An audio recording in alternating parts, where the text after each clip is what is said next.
महाराष्ट्र राज्य सरकार ने मराठा आरक्षण की घोषणा की। इस संबंध में हैदराबाद गजेटियर के साथ लिए गए फैसले पर ओबीसी समुदाय ने कटाक्ष किया है। वर्तमान में ओबीसी समुदाय में असुरक्षा की भावना पैदा हो गई है। मूल ओबीसी का आरक्षण समाप्त होने की भावना के कारण अकोला के अलेगांव के विजय बोचारे ने अलेगांव के बस स्टैंड पर फांसी लगाकर अपनी जीवन लीला समाप्त कर ली है। उन्होंने गुरुवार सुबह करीब 2:50 पर व्हाट्सएप पर स्टेटस पोस्ट करके ये चरम कदम उठाया। हमारे बच्चों का भविष्य खतरे में है, हमारा जीवन व्यर्थ है।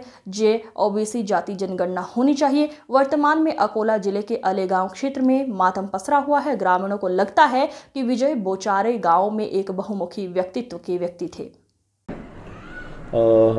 आलेगावमध्ये विजय बोचरे म्हणून एक गृहस्थ आहेत 58 वर्षाचे। तर त्यांनी काल रात्री लेट नाईट त्यांनी बस स्टँडला तिथं एका शेडमध्ये गळफास घेऊन आत्महत्या केली आहे आणि त्यांच्याकडे आपल्याला काही चिठ्ठ्या सापडलेल्या आहेत त्यांच्याजवळ, ज्याच्यामध्ये त्यांनी असा उल्लेख केलेला आहे की हे जे आता ओबीसींच्या आरक्षणामध्ये त्यांना असं त्याच्या संबंधानं त्यांच्या प्रॉब्लेम्स आहेत।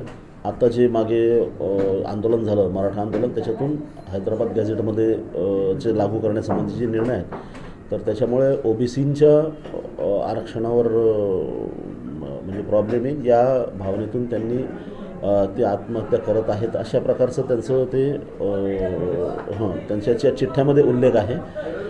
नेमकं कारण तेच आहे की अजून काही आहे की काय याच्याबद्दलचा सगळा तपास आमचा आता सुरू आहे।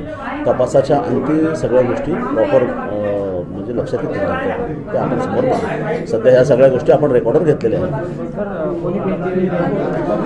तर आता माननीय कलेक्टर मॅडम इथं आल्या होत्या, त्यांनी मृतकाच्या परिवाराला भेट दिलेली आहे आणि त्यांचं सांत्वन केलेलं आहे आणि या त्यांच्या भावना ज्या आहेत त्या शासनापर्यंत पोहोचवण्याचे त्यांनी त्यांना आश्वासन दिलं आहे।